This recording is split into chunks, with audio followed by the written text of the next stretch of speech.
Puji Tuhan, shalom. Luar biasa, kita sudah ada di bulan November. Tinggal sisa 1 minggu lagi kita akan menyelesaikan bulan Desember. Dan puji Tuhan, saudara, kita bersyukur karena kasih dan kebaikan dan kemurahan Tuhan masih kita nikmati sampai dengan saat ini. Saya minta mari yang punya kamera bisa dinyalakan, ayo nyalakan kameranya supaya saya tidak merasa ngomong dengan Olive sendiri ya. Iya, puji Tuhan. Kita ada di bulan November ini dengan tema yang luar biasa yang Tuhan taruh sejak awal bulan Oktober kemarin. Tuhan taruh tentang penderitaan yang menghasilkan kemuliaan Allah. Berarti ada penderitaan yang tidak menghasilkan kemuliaan Allah. Itu jelas saudara, itu sangat benar. Ada penderitaan yang tidak menghasilkan kemuliaan Allah, yaitu penderitaan yang pada akhirnya membawa kita kepada kebinasaan. Tetapi ada penderitaan yang bisa membawa kita kepada hal-hal yang luar biasa di dalam Tuhan, yaitu menghasilkan kemuliaan Allah. Kita malam hari ini akan bahas satu persatu, tapi belum semuanya, karena masih ada 29 hari ke depan akan Tuhan bukakan bagi kita tentang penderitaan, mengalami penderitaan yang menghasilkan kemuliaan Allah. Firman Tuhan malam hari ini kita boleh lihat di dalam Mazmur pasal 119 ayatnya yang ke-71 yang menjadi dasar sehingga Tuhan taruh bagaimana tema ini bisa menjadi bagian untuk kita di Mutiara Kasih Karunia sepanjang bulan November ini. Di dalam Mazmur pasal 119 ayat 71 ini dikatakan begini bahwa aku tertindas itu baik bagiku supaya aku belajar ketetapan-ketetapan-Mu. Di sini sudah bisa terlihat bagaimana kemuliaan Allah bisa dihasilkan, yaitu dimulai saat kita tertindas, lalu yang kedua saat kita belajar ketetapan-ketetapan Allah. Kalau kita tertindas, kalau kita mengalami penderitaan, tetapi kita tidak belajar ketetapan-ketetapan Allah, kita tidak belajar memahami, mengerti apa yang Tuhan mau lewat proses penderitaan yang sementara kita alami, kita tidak memahami apa yang Tuhan mau lewat proses penderitaan ini, kita tidak tangkap maunya Tuhan, berarti tidak bisa menghasilkan kemuliaan Allah. Makanya orang Kristen kalau sampai mengalami penderitaan, sampai dia mati hidupnya masih menderita, tidak mengerti maunya Tuhan, itu betapa kasihannya dia jadi orang Kristen. Sangat menyedihkan sekali hidupnya. Karena setiap penderitaan yang kita alami, ada kemuliaan Tuhan yang dinyatakan dalam setiap penderitaan itu. Nanti kita akan bahas satu persatu. Garis besar saudara saya sampaikan buat kita semua malam hari ini. Kemuliaan Allah itu apa? Kemuliaan Allah itu rahasia yang tidak bisa kita ketahui, tetapi dinyatakan oleh Allah kepada orang-orang yang mau bergantung kepadanya. Di dalam kitab Amsal pasal 25 ayat 2, di sana dikatakan bahwa kemuliaan Allah ialah merahasiakan segala sesuatu. Kemuliaan raja-raja menyelidiki segala sesuatu. Kalau mau menikmati kemuliaan Allah, harus menjadi anak raja. Saya dan saudara adalah anak raja, amin. Aku anak raja, engkau anak raja, kita semua anak raja. Kalau kita mau mengalami, haleluya. Kalau kita mau mengalami kemuliaan Allah, berarti mari pastikan status kita yang pertama adalah sebagai anak raja. Amsal pasal 2 ayat Amsal pasal 25 ayatnya yang kedua.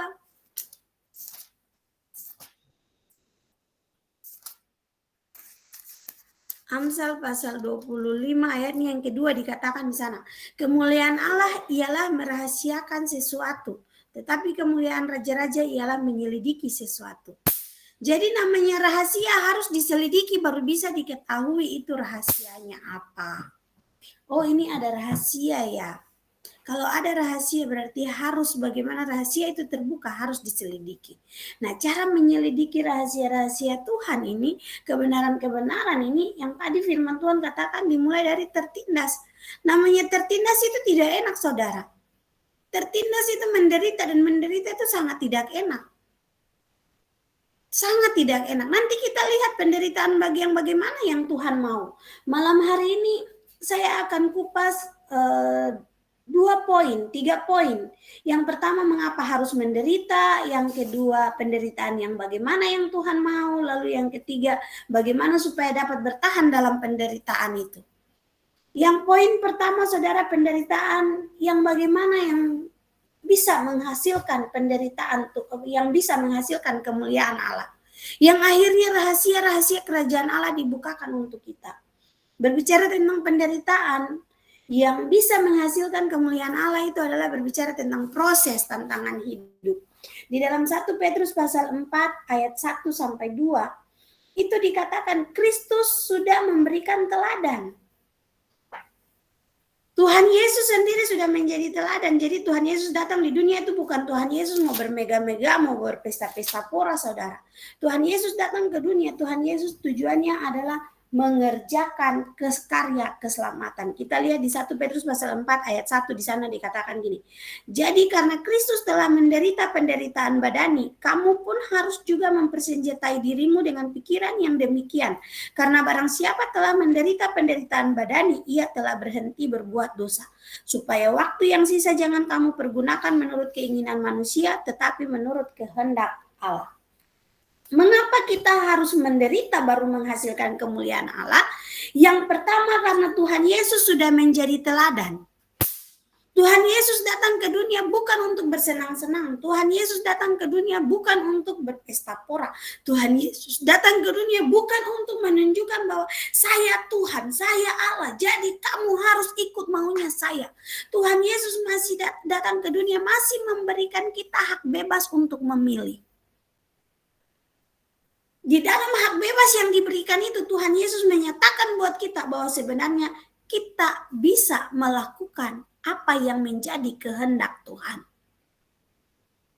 Asalkan jangan bergantung pada kekuatanmu sendiri. Bergantunglah sama Tuhan. Makanya Tuhan datang di dunia. Tuhan tidak cari orang yang kuat. Tuhan tidak cari orang yang tidak punya beban hidup. Saudara, setiap hari baru itu ada beban baru yang sementara saudara akan hadapi, yang sementara saudara akan alami. Setiap saudara buka mata, ingat ada beban baru sudah menunggu saya. Bagaimana saya bisa menjalaninya? Saya bawa lebih dulu beban baru ini buat Tuhan. Makanya Tuhan berikan kepada setiap kita kesempatan dengan satu panggilan yang luar biasa. Marilah kepadaku yang berbeban berat dan berletih lesu, aku akan berikan kelegaan. Kalau kita merasa kita tidak punya beban, kenapa kita mau datang buat Tuhan? Tapi kalau kita tahu bahwa kita punya beban hidup banyak, Tuhan, saya punya beban hidup banyak, bangun pagi saya harus berhadapan dengan suami yang tidak takut Tuhan. 5 menit lagi pasti dia sudah teriak, "Ma, uang dulu buat beli rokok." Kalau saya bilang tidak ada uang, pasti kacau. Sebelum saya berhadapan dengan dia, Tuhan, saya hadapi Tuhan dulu. Saya datang buat Tuhan dulu. Saya mau serahkan dulu masalah ini buat Tuhan. 5 menit lagi sebelum saya menjalani hari ini, anak saya pasti teriak, "Papa minta duit buat ke sekolah." 1 jam lagi saya akan pasti berhadapan dengan kesibukan-kesibukan yang bisa membuat saya stres. Saya bahkan tidak tahu siang nanti saya menghadapi apa. Jadi kalau kita tahu bahwa beban hidup itu berat, datang lebih dulu buat Tuhan. Tuhan, ini saya Tuhan. Ini Nali. Ini Olive. Ini Ibu Yeti, ini Usi Ika Ohimuar. Oh puji Tuhan, ini baru ya Usi Ika Ohimuar ya. Bawa dulu beban-beban hidup buat Tuhan. Sesudah bawa beban-beban hidupmu buat Tuhan, ingat bahwa Tuhan Yesus sudah menjadi teladan untuk menderita. Jadi tidak boleh heran mengapa kita harus menderita. Tetapi pastikan penderitaan kita menghasilkan kemuliaan Allah, bukan penderitaan yang menghasilkan kebinasaan. Kalau penderitaan yang menghasilkan kemuliaan Allah, seberapa besar beban yang dia tanggung, ada kemenangan yang dia alami di sana. Oh, saya bisa, bukan karena saya, tapi Tuhan Yesus sudah memikul beban hidup saya hari ini. Saya bisa melaluinya karena Tuhan Yesus sudah menolong saya hari ini. Tuhan Yesus sudah memberikan saya jaminan hari ini. Tadi pagi saya baca firman Tuhan. Tuhan bilang, datanglah kemarilah kepadaku yang berbeban berat dan berletih lesu. Aku akan memberikan kelegaan. Pikulah kuk yang kupasang, dan saya sudah ambil kuk dari Tuhan. Beban saya Tuhan sudah ambil. Dan belajarlah daripadaku, saya sudah belajar dari Tuhan. Tadi pagi saya baca Alkitab, walaupun baru 2 pasal, walaupun baru 1 pasal, saya sementara berusaha untuk membangun hubungan dengan Tuhan. Hari yang akan kita jalani, hari yang kita sudah jalani, kita tidak akan meratapi dengan duka cita, tapi kita punya semangat untuk menjalaninya. Karena kita tahu Tuhan Yesus sudah memberikan teladan itu untuk kita. Jadi yang pertama, saudara, mengapa kita harus menderita baru bisa menghasilkan kemuliaan Allah? Karena itu Tuhan Yesus sudah memberikan teladan untuk kita. Boleh satu orang baca di 1 Petrus pasal 2 ayat 21.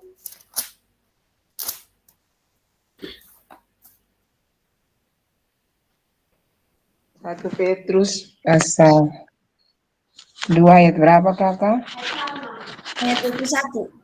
Sebab untuk itulah kamu dipanggil, karena Kristus pun telah menderita untuk kamu dan telah meninggalkan teladan bagimu, supaya kamu mengikuti jejaknya. Pertanyaannya, waktu Tuhan Yesus panggil kita, kita dengar atau tidak? Banyak orang yang tidak dengar Tuhan panggil. Banyak orang yang dengar tapi pura-pura tidak dengar dan pura-pura tidak tahu Tuhan panggil. Dan tidak sedikit orang yang tidak tahu kalau Tuhan sedang panggil dia. Bagaimana cara Tuhan panggil? Saat kamu bangun pagi, kamu mulai ingat, saya harus menyapa Tuhan lebih dahulu. Berarti engkau dipanggil Tuhan. Saat engkau lupa berdoa, tiba-tiba ada orang yang mengatakan, sudahkah kamu berdoa hari ini? Engkau sementara dipanggil Tuhan. Saat engkau sementara mengalami beban-beban hidup yang berat, tiba-tiba engkau dengar siaran firman Tuhan, tiba-tiba ada yang kirim ayat firman Tuhan kepadamu, engkau sementara dipanggil Tuhan. Sekali lagi 1 Petrus pasal 2 ayat 21 katakan, sebab untuk itulah kamu dipanggil. Untuk apa? Untuk menderita di dalam Kristus. Supaya kita bisa menanggungnya. Bukan kita yang menanggung penderitaan itu, tetapi Tuhan Yesus yang menanggungnya bagi kita. Makanya Tuhan Yesus tinggalkan jejak teladan untuk kita ikuti. Yang kedua, mengapa kita harus menderita? Selain Tuhan Yesus memberikan teladan, firman Tuhan mencatat bahwa nabi-nabi juga memberikan teladan itu untuk kita. Di dalam Yakobus pasal 5, kitab Yakobus pasal 5, ayatnya yang ke-10, di sana dikatakan begini, saudara-saudara, turutilah teladan penderitaan dan kesabaran para nabi yang telah berbicara demi nama Tuhan. Saudara-saudara, turutilah teladan penderitaan dan kesabaran para nabi yang telah berbicara demi nama Tuhan. Saudara, kita diminta untuk mengikuti teladan-teladan yang ada di Alkitab. Ingat Lazarus dan orang kaya. Orang kaya bilang buat Lazarus, bilang buat Bapak Abraham, Bapak Abraham, bilang untuk Lazarus, tolong celupkan jarinya. Bapak Abraham bilang, oh tidak bisa celup-celup jari. Kamu sudah nikmati semuanya waktu di sana. Kamu VIP di bawah, masa di sini Lazarus baru cuma duduk di pangku sedikit saja kamu protes-protes. Lagian Lazarus tidak bisa ke situ karena jarak kita ada jarak yang terbentang antara kita. Orang kaya merintih, teriak dengan penuh kesakitan, menderita. Aduh Tuhan, Bapak Abraham kalau gitu suruh Lazarus pergi kepada saudara-saudara saya. Ada 5 orang juga, masih ada 5 kaya raya Bapak Abraham. Suruh dia pergi, sampaikan supaya jangan mereka menderita seperti saya. Bapak Abraham bilang, di bawah sana ada Alkitab. Di bawah sana ada kesaksian para nabi. Ayolah, kesaksian para nabi lebih besar daripada Lazarus. Tapi apa yang orang kaya itu bilang? Kalau dari Lazarus, dari orang dunia orang mati ini pergi ngomong, pasti saudara-saudara saya dengar. Bapak Abraham bilang haleluya. Kalau para nabi saja mereka tidak dengar, lah orang mati ngomong bagaimana mau tahu, bagaimana mau percaya. Artinya teladan yang ditinggalkan itu menjadi kesaksian saudara. Itu punya kuasa yang luar biasa. Jadi poin yang kedua, mengapa kita harus mengalami penderitaan baru bisa menghasilkan kemuliaan Allah? Para nabi sudah memberikan teladan itu. Yang pertama Tuhan Yesus berikan teladan. Yang kedua, para nabi juga memberikan teladan itu.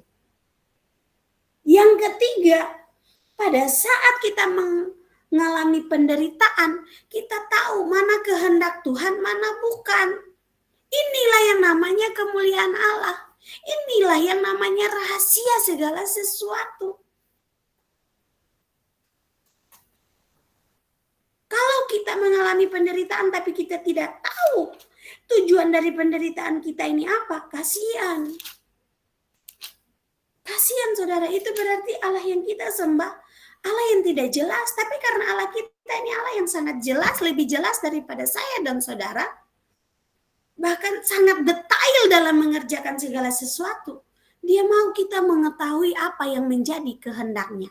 1 Petrus pasal 4 ayat 2 dikatakan, supaya waktu yang sisa jangan kamu pergunakan menurut keinginan manusia, tetapi menurut kehendak Allah.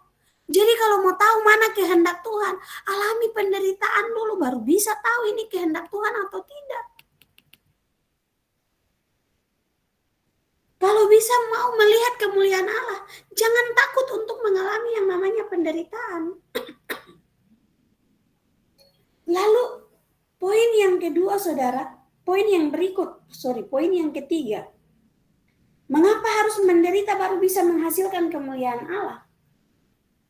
Di dalam 1 Petrus pasal 4 ayat 13, di sana dikatakan begini, sebaliknya bersukacitalah sesuai dengan bagian yang kamu dapat dalam penderitaan Kristus, supaya kamu juga boleh bergembira dan bersukacita pada waktu Ia menyatakan kemuliaannya. Mau menikmati kemuliaan Allah, tidak menderita. Hello, jangan mimpi. Orang Ambon bilang mimpi kali ya. Tuhan Yesus bukan center kelas. Datang lalu kastaku lalu kasih hadiah. Sutaku dulu baru kasih hadiah ini. Saya berdoa supaya Desember ini jangan anak-anak mutiara kasih karunia, baik orang tua maupun anak muda, tidak boleh ikut center kelas itu. Itu tidak ada dalam firman Tuhan, itu tidak ada dalam kebenaran. Bukan karena saya takut sama center kelas saudara, tapi itu bukan kebenaran. Jadi mau menikmati kemuliaan Allah ya berarti harus nikmati dulu yang namanya mengambil bagian salib, penderitaan Kristus, teladan Kristus itu diikuti dulu. Di Roma pasal 8 ayat 18 juga di sana saudara, kita boleh lihat Roma pasal 8 ayatnya yang ke-18. Sebab aku yakin bahwa penderitaan zaman sekarang ini tidak dapat dibandingkan dengan kemuliaan yang akan dinyatakan kepada kita. Sebab dengan sangat rindu seluruh makhluk menantikan saat anak-anak Allah dinyatakan. Saya juga sangat rindu saudara untuk menanti waktu Tuhan bilang, kemarilah anakku Nali, kamu adalah anakku. Saya pernah ngomong sama beberapa orang, saya bilang, Tuhan Yesus tolong, Tuhan Yesus mampukan supaya kita semua taat sampai garis akhir, sampai garis finish. Lalu waktu Tuhan Yesus datang, Tuhan Yesus jemput kita. Lalu Tuhan Yesus bilang, mari berdiri, duduk di sebelah kanan saya sini, mari duduk di sebelah kiri saya, ini sama-sama kita menghakimi orang-orang yang melukai hati Tuhan, orang-orang yang tidak hidup dalam kebenaran. Pasti nanti orang-orang yang mau kita hakimi, kalau ada yang kenal pasti lihat, Nali,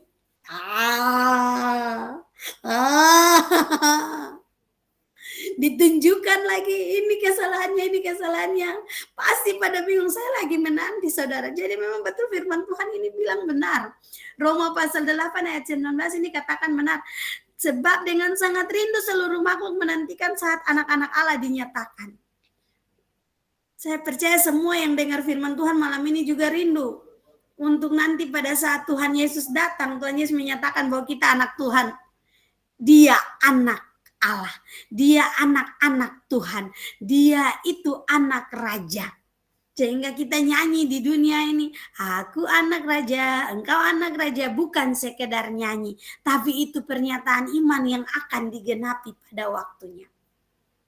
Makanya dikatakan penderitaan sekarang ini tidak bisa dibandingkan dengan kemuliaan Allah. Saya selalu bilang buat orang-orang yang Tuhan izinkan masuk dalam proses, lalu mulai rajin menangis, lalu mulai rajin curhat, saya senyum, kalau habis curhat saya sering bilang begini, Tuhan Yesus nanti kalau besok dia dapat berkat dari hasil proses ini, pasti ketawanya, sukacitanya melebihi tangisan hari ini. Dan itu terbukti saudara. Sampai hari ini saya kalau ketemu sama orang yang pernah diproses, saya sering senyum-senyum. Saya bilang, dulu diproses. Saya tidur jam 2 juga tidak bisa karena harus dengar dia nangis dulu. Tapi pas selesai proses, boro-boro saya tidur jam 2. Saya telepon jam 12 siang juga pasti dia sibuk. Jadi saudara, setiap proses, setiap penderitaan yang kita alami, itu ada berkat di baliknya. Yang penting kita mengerti kehendak Tuhan. Kalau kita mengerti, kita tangkap cepat saudara, berarti Tuhan balikan keadaan cepat dan penderitaan yang kita alami ini akan Tuhan terus bawa menjadi kemuliaan Allah lepas kemuliaan Allah. Berkat lepas berkat yang kita nikmati. Anak Tuhan memang harus mengalami penderitaan sebelum dia menikmati kemuliaan Allah, supaya waktu kemuliaan Allah dinyatakan, waktu hal-hal luar biasa Tuhan berikan, dia tidak kaget. Dan itu tidak membuat dia jatuh dalam dosa, tetapi dia tahu bagaimana cara membawa itu buat Tuhan. Dia tahu bagaimana caranya mengembalikan itu buat Tuhan. Lalu yang terakhir saudara, kalau kita tidak mengalami penderitaan, terakhir dari poin yang pertama saudara, kalau kita tidak mengalami penderitaan, kita tidak bisa menghasilkan, tidak bisa mendapatkan kemuliaan Allah. Kenapa? Karena tidak ada kasih karunia. Kemuliaan Allah itu bisa diberikan hanya dengan kasih karunia. Kasih karunia artinya bukan engkau yang mengerjakan, tetapi Allah yang mengerjakan dalam dirimu. Loh, saya paling menderita, tapi kamu bisa kan? Ingat, pencobaan yang kamu alami tidak melebihi kekuatanmu. Allah setia, Allah ada di sebelah kananmu, memberikan engkau kekuatan untuk bisa menjalani pencobaan-pencobaan itu. Yang penting cepat tangkap apa yang menjadi maunya Tuhan. 1 Petrus pasal 2 ayat 19 saudara. Dikatakan bahwa sebab adalah kasih karunia. Jikalau seseorang sadar akan kehendak Allah, menanggung penderitaan yang tidak harus dia tanggung. Kalau engkau tahu bahwa saya tidak melakukan kesalahan, tapi kenapa saya sangat menderita seperti ini? Berarti tangkap, ini kasih karunia. Tuhan lagi mampukan engkau untuk menikmati hal-hal yang akan Tuhan kerjakan yang luar biasa dalam hidupmu. Di ayat 20 dikatakan, sebab dapatkah disebut pujian jika kamu menderita pukulan karena kamu berbuat dosa, tetapi jika kamu berbuat baik dan karena itu kamu harus menderita, maka itu adalah kasih karunia pada Allah. Tuhan memampukanmu untuk menikmati hal-hal yang sebenarnya tidak bisa kamu kerjakan. Itulah yang namanya kemuliaan Tuhan. Jadi mari saudara, nikmati kasih karunia Tuhan. Ketika engkau ada di dalam proses, saya tidak salah. Tapi kenapa saya mengalami penderitaan seperti ini? Saya tadi pagi dibilang begini sama Tuhan. Kamu bulan November, waktumu untuk berdoa diperbanyak. Kamu doakan semua yang ada di Mutiara Kasih Karunia. Saatnya kamu doakan keluarga-keluarga mereka. Satu persatu, dan saya akan bukakan apa yang harus kamu bereskan di dalam doa. Saya bilang buat Tuhan, tapi kan banyak. 1, 2, Tuhan bilang ya karena banyak makanya sepanjang bulan November. Mau bilang tidak ada waktu, oh tidak bisa. Akhirnya saya senyum-senyum sama Tuhan, saya bilang, iya Tuhan, nanti Tuhan sendiri yang bukakan. Tuhan sendiri yang sampaikan. Tuhan sendiri yang mampukan karena Tuhan yang suruh. Tiba-tiba air mata saya jatuh, saudara.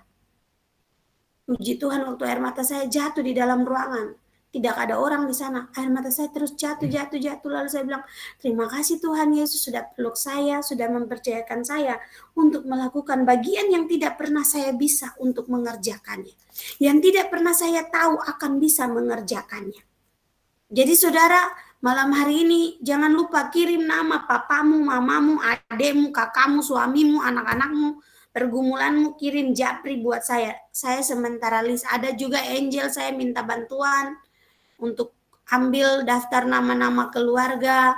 Ada juga beberapa pengurus youth, bahkan Kak Jo sama Kak Eca saya minta yang dari Jakarta, namanya, suaminya, anaknya dikirim saja biar nanti saya berproses dengan Tuhan lewat pergumulan yang Tuhan sudah taruh untuk harus saya kerjakan.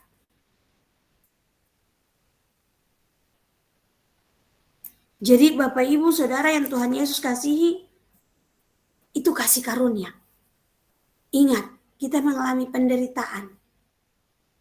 Di dalam melakukan kebenaran, itu adalah kasih karunia. Di dalam Filipi pasal 1 ayatnya yang ke-29 dan ayatnya yang ke-30, di sana dikatakan bahwa sebab kepada kamu dikaruniakan bukan saja untuk percaya kepada Kristus, melainkan juga untuk menderita untuk Dia. Dalam pergumulan yang sama seperti yang dahulu kamu lihat padaku dan yang sekarang kamu dengar tentang aku. Paulus sampaikan buat jemaat di Filipi.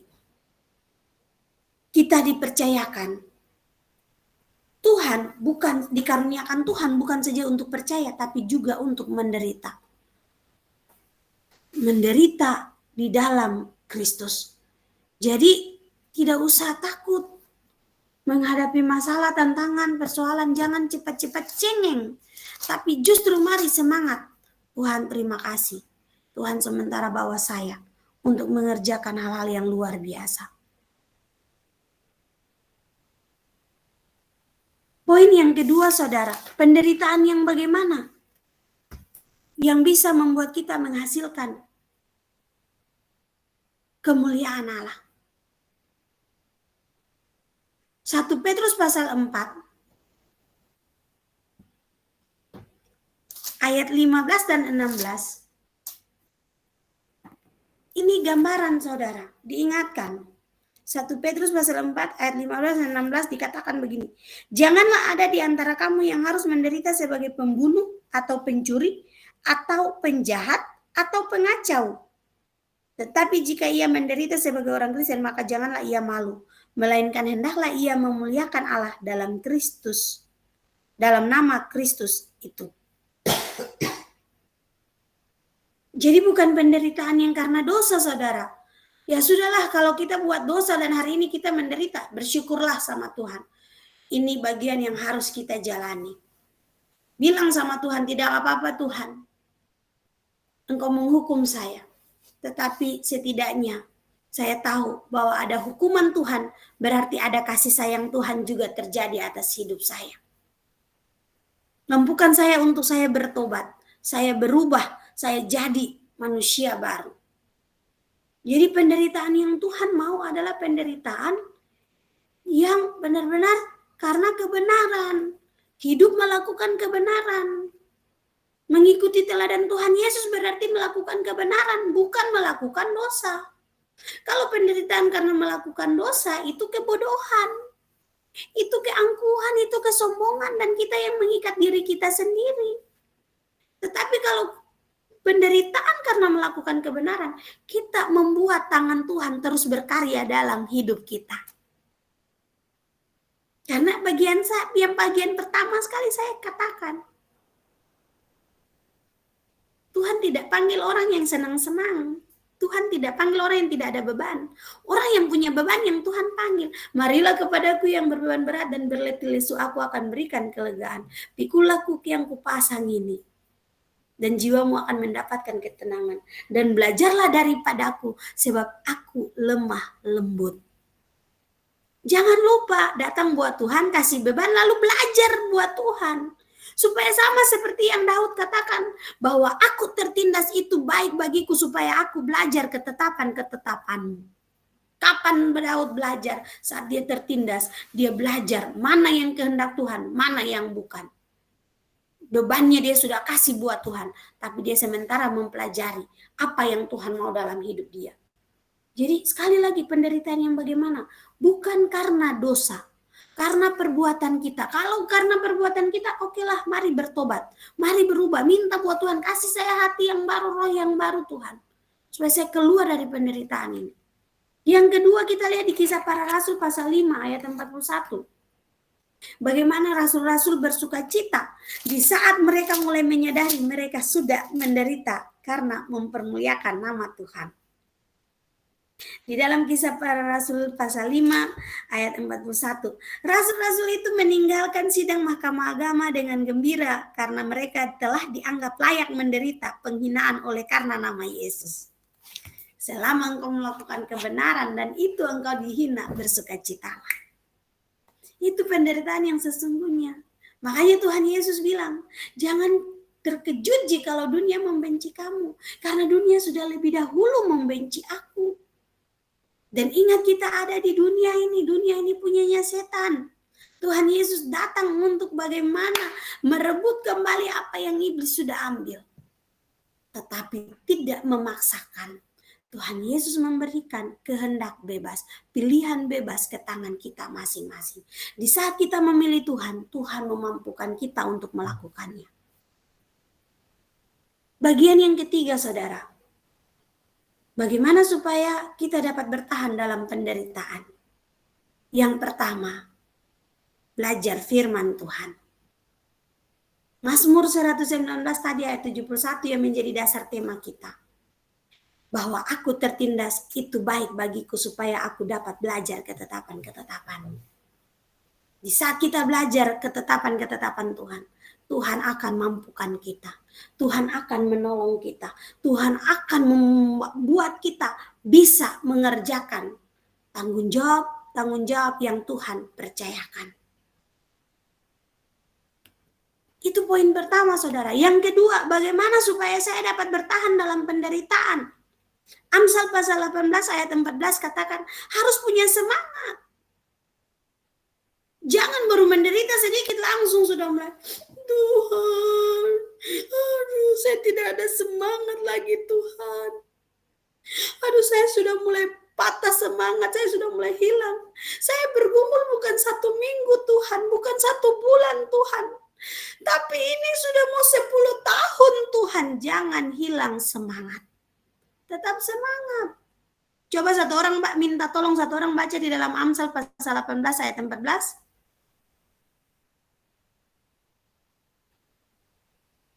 Amsal pasal 18 ayat 14. Demikian firman Tuhan.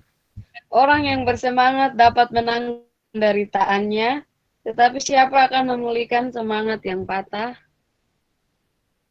Amin. Orang yang bersemangat dapat menanggung penderitaannya. Harus punya semangat hidup, saudara. Tidak apa-apa, Tuhan hajar saya seperti ini. Yang penting pada akhirnya saya nikmati kemuliaan Allah. Kalau punya semangat, punya gairah, berarti kita bisa selalu datang buat Tuhan. Minta tolong satu orang baca Yakobus 5 ayat 13.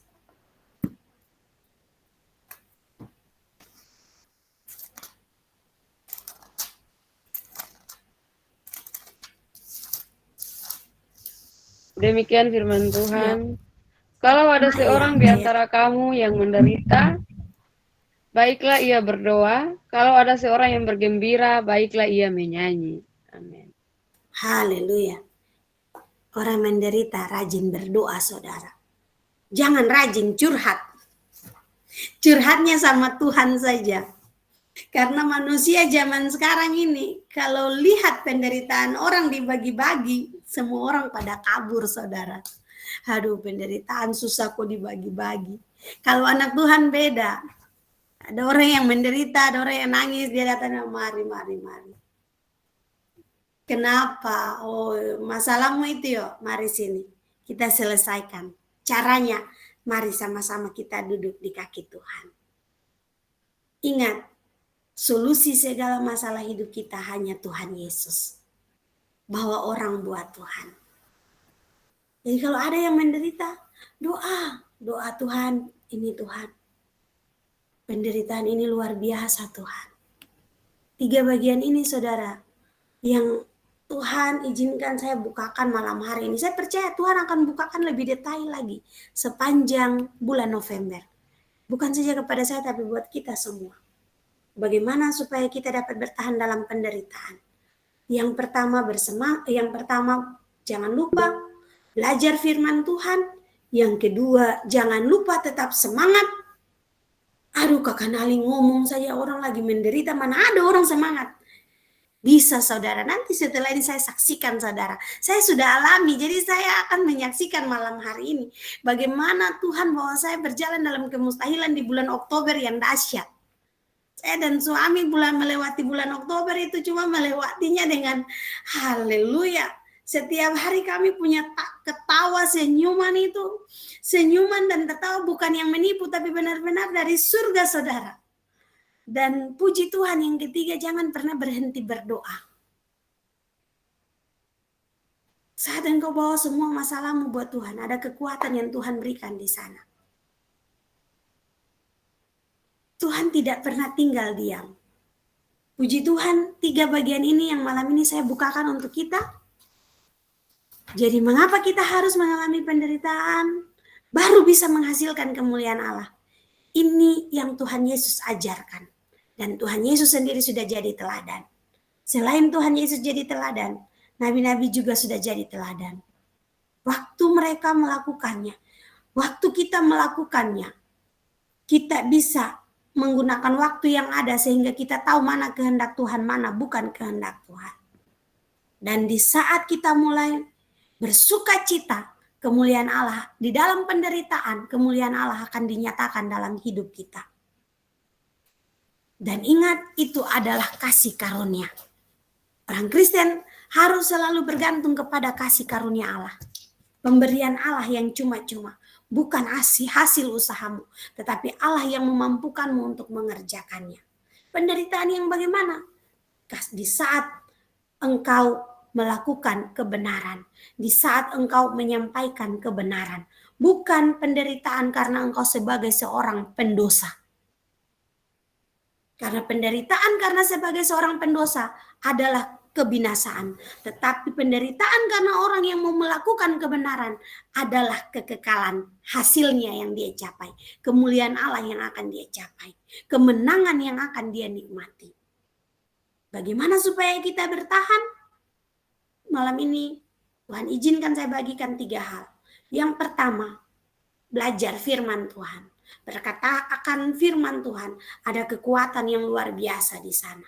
Yang kedua, tetap bersemangat. Jangan putus asa, jangan hilang harapan. Karena di dalam pengharapan itulah ada hal-hal yang luar biasa yang Tuhan berikan. Dan yang ketiga, tetap berdoa. Puji Tuhan, firman Tuhan malam ini sampai di sini. Saudara, saya tutup firman ini dengan kesaksian saudara. Bulan Oktober kemarin, saya melakukan kesalahan yang ternyata membuat Tuhan sangat kecewa. Saya buat kesalahan yang membuat Tuhan sangat kecewa. Kesalahan itu adalah lewat pikiran dan hati saya yang tidak bersih. Saya pandang,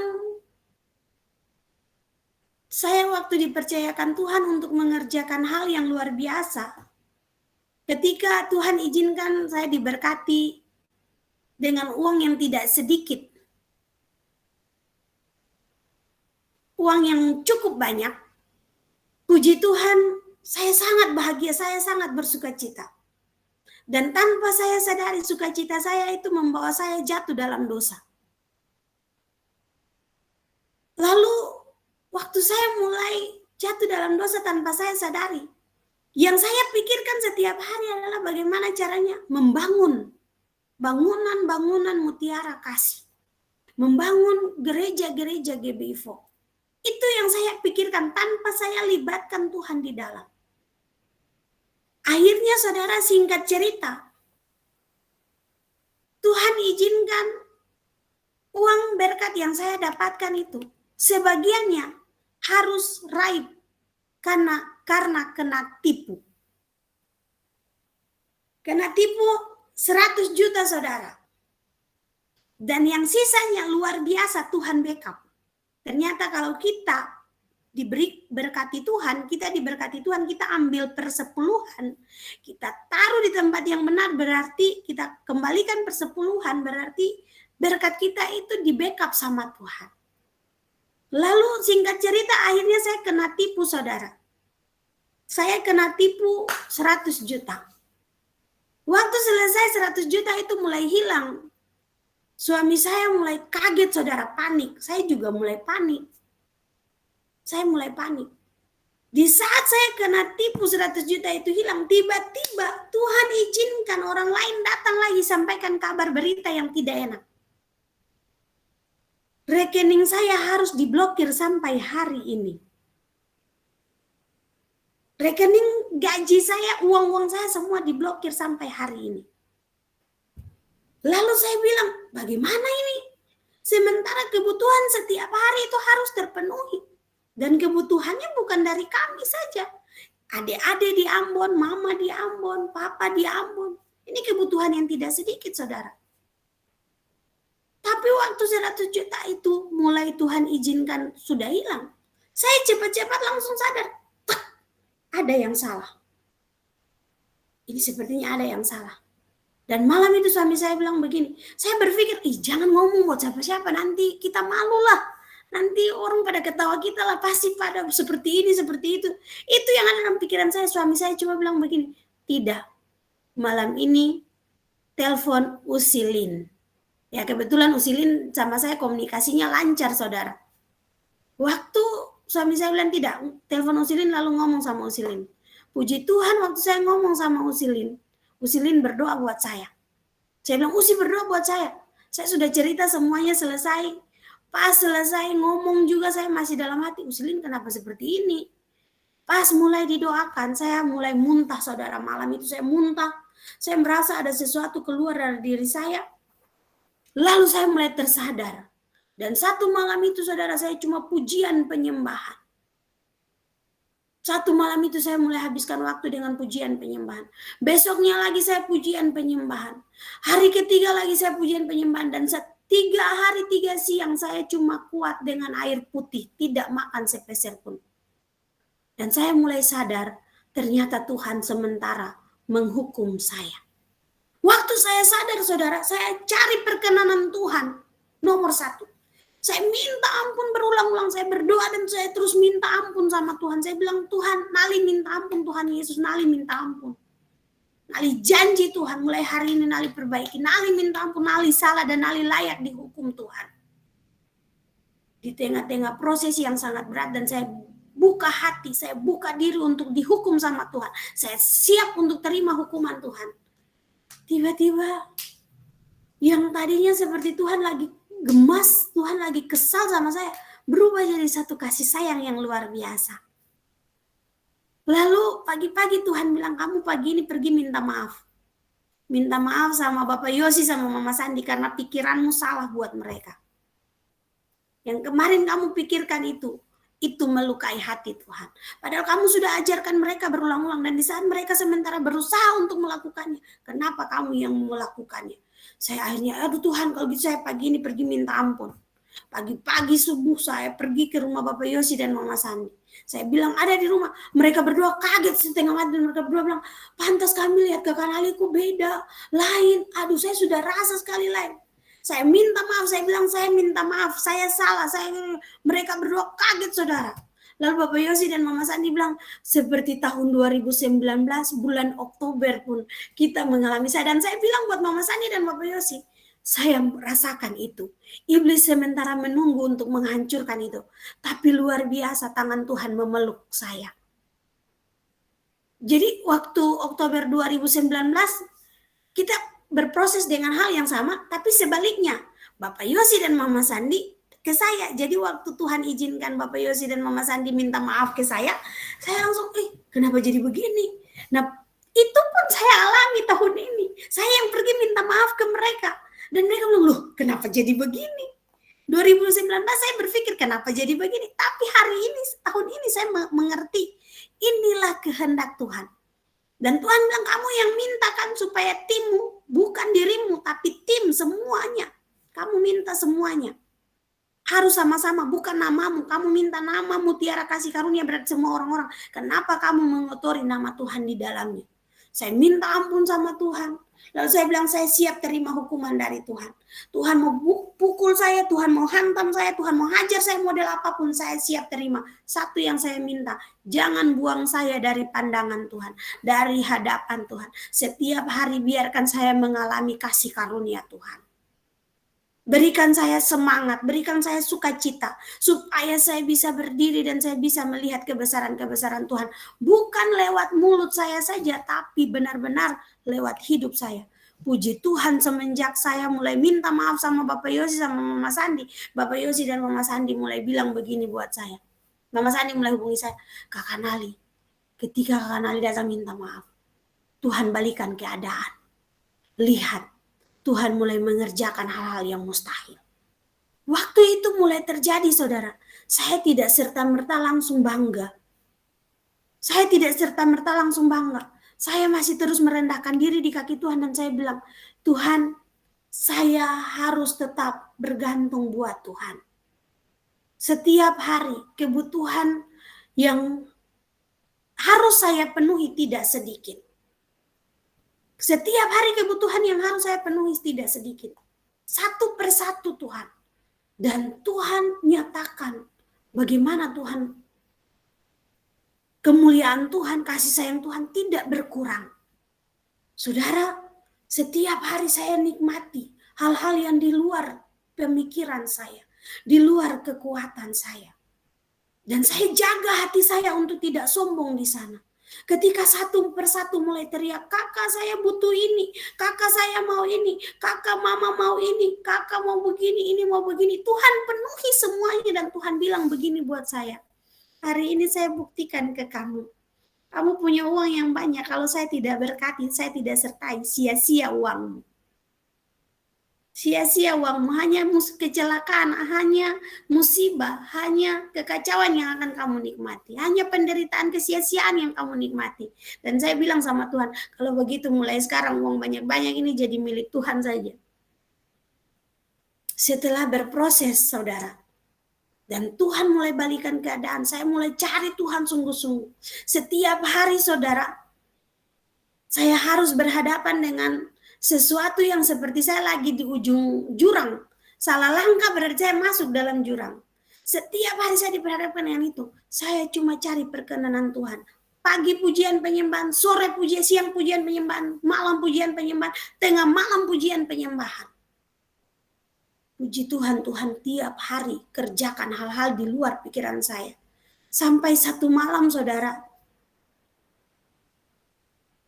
tengah malam Tuhan bilang, Nali bangun, terus bawa pujian dan penyembahanmu di hadapan Tuhan. Saya bangun dan saya memuji dan menyembah Tuhan. Saya menyadari kaki saya sudah tidak di lantai lagi. Saya menyadari kaki saya sudah tidak di lantai lagi, saudara. Ini untuk kali kedua, saudara. Dan saya tersenyum sama Tuhan, saya bilang, saya sudah tidak takut lagi Tuhan. Karena saya tahu, saya percaya tangan yang kuat yang memegang saya itu adalah tangan Allah yang luar biasa. Waktu saya ngomong begitu, saudara, Tuhan terus berbicara buat saya melalui firman-Nya. Sampai saya tersenyum dan saya mulai terpesona. Lalu saya bilang, Tuhan akan menyelesaikan semua beban-beban saya. Sampai tuntaskan Tuhan. Tuhan bilang, kamu akan lihat, saya akan balikan keadaan dan saya akan pulihkan semuanya. Benar, saudara, Tuhan balikan keadaan. Dan Tuhan nyatakan melalui firman-Nya. Di dalam Mazmur pasal 80 ayat 7. Aku telah mengangkat beban dari bahunya, tangannya telah bebas dari keranjang pikulan. Dalam kesesakan engkau berseru, maka aku meluputkan engkau. Aku menjawab engkau dalam persembunyian guntur. Aku telah menguji engkau dekat air meriba. Saudara, di tengah-tengah proses itu saya merasa bahwa Tuhan itu lagi diam sama saya. Tuhan diam sama saya. Lalu saya tidak berpikir bahwa Tuhan tidak ada. Saya cuma bilang begini waktu dalam proses yang berat itu, saya bilang, Tuhan, saya tahu Tuhan lagi lihat saya. Walaupun Tuhan tidak mau ngomong, tidak apa-apa. Tapi tetap berikan saya kekuatan untuk selesaikan ujian ini. Lalu saya mulai pujian penyembahan. Tiba-tiba suara Tuhan muncul, saudara. Engkau membuat hatiku jatuh kepadamu, anakku. Lalu tiba-tiba ada anak Tuhan dapat pernyataan Tuhan. Kakak Nali, saya dapat pernyataan Tuhan. Kakak Nali itu paling pintar merayu Tuhan. Saya kaget, saudara. Saya kaget. Tiba-tiba saya dapat pernyataan firman Tuhan lagi. Seorang hamba Tuhan telepon saya pagi-pagi. Dia bilang buat saya begini, Nali, Tuhan taruh Mama Den harus berdoa buat Nali. Dan Nali baca firman ini. Lidahmu seperti pena, tinta yang sementara mengukir puisi yang indah buat Tuhan. Saya tidak berhenti, saudara. Saya terus memuji Tuhan. Saya terus menyembah Tuhan. Dan saya bilang buat Tuhan, terima kasih. Terima kasih. Saya akhirnya memahami bagaimana cara menyenangkan hati Tuhan di tengah kesulitan. Lalu Tuhan kasih saya firman di dalam Mazmur 80 ayat 7 dan 8. Saya tidak mengerti, saudara. Saya cuma mengertinya bagian bahwa Tuhan sudah angkat beban. Berarti setiap hari akan ada mujizat yang saya alami. Saya cuma mengerti bagian 7 ayat 7. Tetapi firman ini terus terngiang-ngiang. Di ayat 7 dan ayat 8 sampai akhirnya saya bilang, Tuhan, ini kan dikatakan di ayat 8. Kalau Tuhan menjawab dari persembunyian guntur, apakah bisa ada guntur siang ini, Tuhan? Supaya saya tahu ini Tuhan yang ngomong. Saudara, selesai saya ngomong begitu, guntur sangat kuat di Dobo. Dan saya langsung jatuh air mata saya, saudara. Saya nangis sejadi-jadinya, saya masuk di kamar mandi kantor, saya nangis, saya cuci muka, saya bilang terima kasih. Dan guntur terus bersuara, suara guntur terus keluar. Saya bilang terima kasih, terima kasih, terima kasih. Lalu saya bilang, Tuhan, kenapa Nali begitu bodoh kemarin? Dan Tuhan kembali menjawab, aku telah menguji engkau dekat air Meriba. Saudara tahu dekat air Meriba apa yang terjadi? Bangsa Israel tidak ada air dan mereka bersungut-sungut, lalu mereka bilang begini, adakah Tuhan di tempat ini? Ternyata waktu dalam proses itu saya tidak ngomong seperti saya bilang, Tuhan, saya tahu Tuhan ada di sini. Kalaupun Tuhan tidak mau ngomong tidak apa-apa, Tuhan tidak mungkin tidak memandang saya. Tuhan pasti memandang saya. Dan itu ternyata membuat Tuhan jatuh hati, saudara. Dan puji Tuhan, Tuhan selesaikan semuanya. Sampai 31 Oktober, saudara. Sampai pihak Bank BNI kemarin pun masih hubungi saya, minta maaf. Saya bilang, sampai mereka minta maaf. Mereka bilang gini, Kakak minta maaf ya. Sampai tadi pagi juga masih hubungi saya. Kak minta maaf, belum bisa buka blokirnya, Kak. Saya bilang, tidak apa-apa. Tahan saja dulu, anggaplah menabung.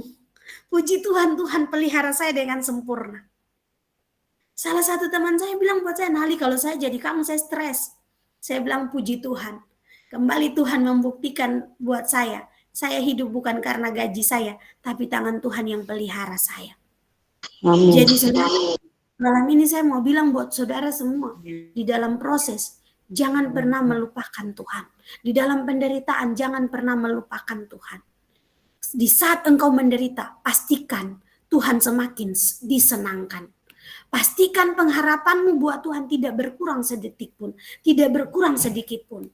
Hari ini tanggal 1 November saya bilang, Tuhan, saya akan saksikan itu. Tuhan bilang, tunggu nanti 1 November.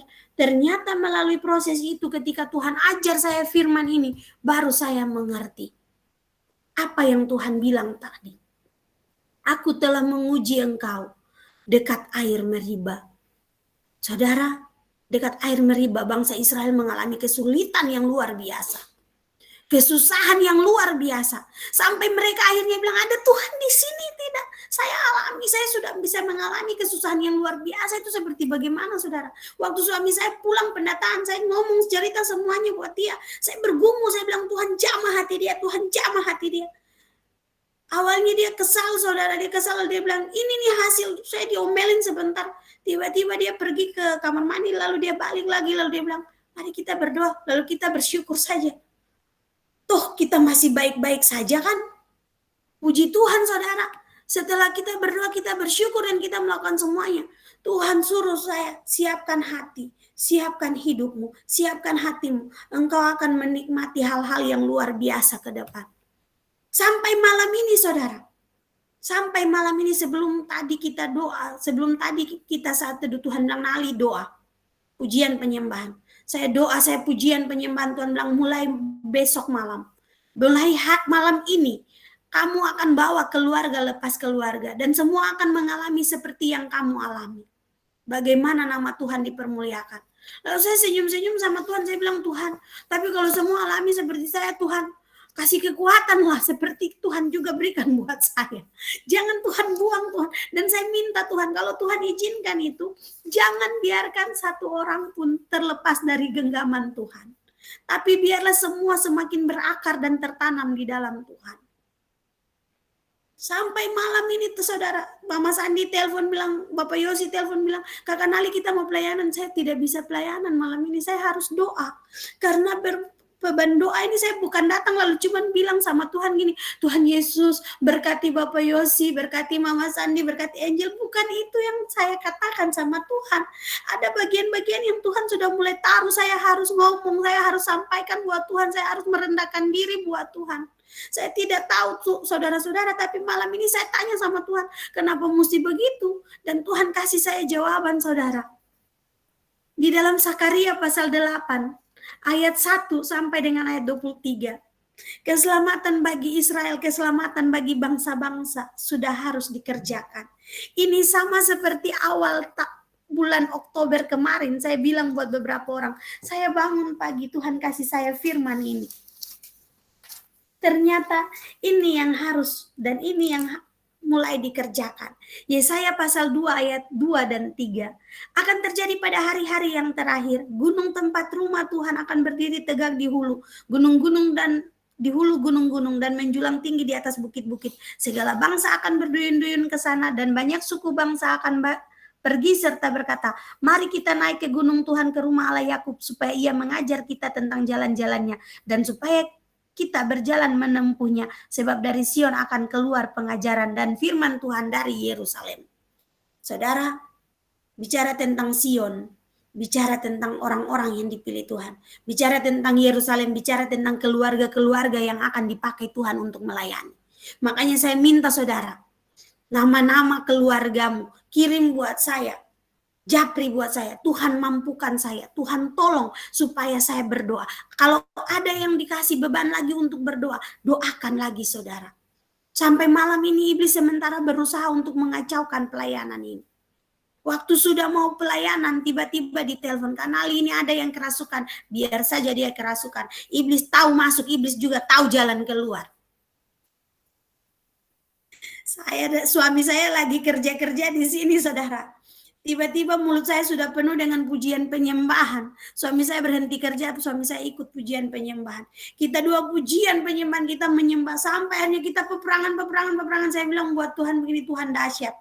Yang saya pingin Tuhan teguhkan buat saya. Mengapa saya mesti doa buat keluarga-keluarga? Tuhan mulai kasih saya di Sakaria pasal 8 ayat 1 sampai ayat 23. Keselamatan bagi Israel. Bangsa-bangsa pilihan Tuhan. Orang-orang pilihan Tuhan, keselamatan bagi bangsa-bangsa, orang-orang yang akan mendengarkan firman Tuhan. Ingat, Tuhan akan menyertai kita. Tuhan pasti menyertai kita.